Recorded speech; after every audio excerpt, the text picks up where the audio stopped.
Buenos días. Hoy vamos a hablar sobre los inmunoensayos, específicamente sobre su titulación, la zona de reacción, la sensibilidad, la especificidad y los reactantes de fase aguda. Este trabajo fue realizado por Sofía Beltrán, Sharon Chacón, Salma Hernández, Santiago Telles y mi persona, Adriana Corona. Los inmunoensayos. Estos son pruebas de laboratorio basadas en la unión específica entre antígeno y anticuerpo que permiten detectar y cuantificar sustancias en el organismo como infecciones o hormonas. Funcionan porque si el antígeno está presente en la muestra se va a unir al anticuerpo y va a producir una reacción medible, como por ejemplo un cambio de color. Algunos ejemplos son la prueba ELISA, que es altamente confiable y detecta y cuantifica antígenos en pruebas como la hepatitis B. También tenemos la prueba rápida de VIH, pero es importante tener en cuenta que no todo resultado positivo significa enfermedad, ya que pueden existir falsos positivos o negativos, por lo que siempre se debe correlacionar con la clínica del paciente. Luego tenemos la titulación.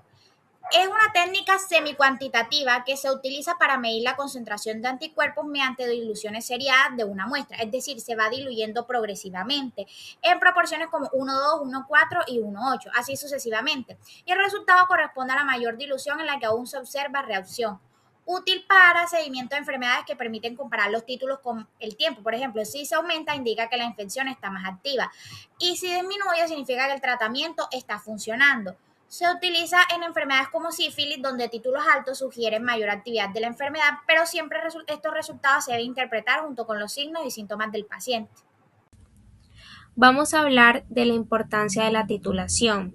La titulación básicamente nos permite medir la cantidad de anticuerpos que hay en una muestra, es decir, no solo mencionar si es positivo o negativo.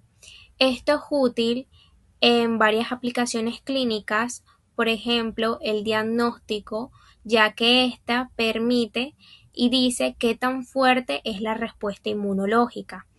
También sirve por parte para el seguimiento, ya que podemos ver si los títulos suben o bajan a medida del tiempo. Y algo muy importante es que nos ayuda a evaluar el tratamiento, porque si los títulos disminuyen, significa que el paciente está mejorando.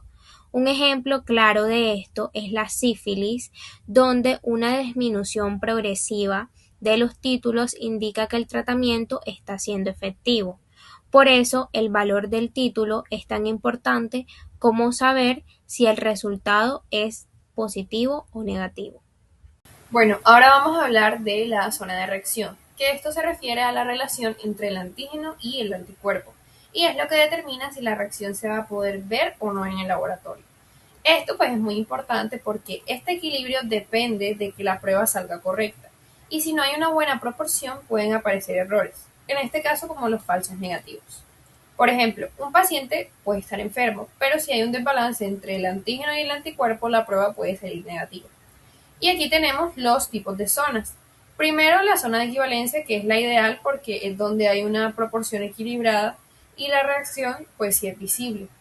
Luego tenemos la prozona, donde hay exceso de anticuerpos y en este caso, pues no se forman complejos visibles. Y por último, tenemos la poszona, donde hay exceso de antígenos y tampoco se produce precipitación. Entonces, lo clave aquí es entender que el equilibrio entre el antígeno y el anticuerpo es fundamental para obtener los resultados confiables.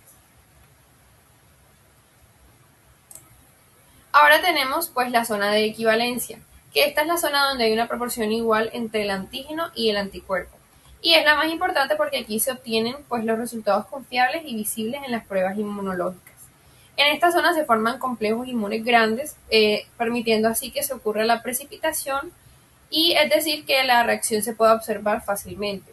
Por eso esta es una zona ideal para detectar una reacción en el laboratorio. Y un ejemplo clínico son las pruebas de precipitación, que dan resultados positivos cuando se encuentran en esta zona. Y la zona de equivalencia pues es donde las pruebas funcionan mejor y donde realmente podemos confiar pues en los resultados. Bueno, en esta diapositiva vemos la importancia que hay entre el equilibrio entre el antígeno y el anticuerpo en los inmunoensayos.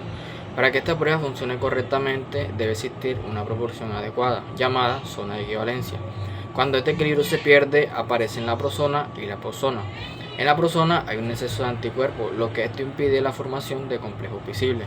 En la poszona hay un exceso del antígeno y tampoco se logra que haya una reacción adecuada. En ambos casos el resultado puede ser un falso negativo, lo cual es clínicamente importante. Un ejemplo clásico es la sífilis, donde el paciente puede tener la enfermedad pero la prueba va a salir negativa. Por eso, si la sospecha clínica es alta, es importante que se diluya la muestra y se repita el examen. Bueno, la sensibilidad es la capacidad de una prueba para detectar correctamente a los pacientes que tienen la enfermedad. Es decir, identifica los verdaderos positivos y disminuye los falsos negativos. Por esto se utiliza siempre o principalmente en pruebas de tamizaje, como el ELISA para el VIH. Existe una regla clave: una prueba sensible sirve para descartar enfermedad. Si el resultado es negativo, es muy probable que el paciente no tenga la enfermedad. Sin embargo, los resultados siempre deben interpretarse junto con la clínica del paciente. La especificidad habla de la capacidad que tiene el inmunoensayo de reconocer únicamente el anticuerpo de interés. Esto va a depender del tipo de anticuerpo que tenga la muestra. Puede ser monoclonal, es decir, que su antígeno viene únicamente de una célula inmunitaria, o los policlonales, que son aquellos que son, por así decirlo, un estilo de mosaico de varios anticuerpos, de varias células inmunitarias. También depende la afinidad y el epítopo, que esto hace referencia a que cada célula o cada antígeno es específico para un anticuerpo. Y las interferencias, como son los anticuerpos, el factor reumatoide o la temperatura y el pH. Ahora, los reactantes de fase aguda son proteínas plasmáticas que se producen a nivel hepático, que pueden aumentar o disminuir. Si son positivas, ellas van a aumentar, como en el caso de la proteína C reactiva, el fibrinógeno y la ferritina, y disminuye en el caso de la albúmina y la transferrina.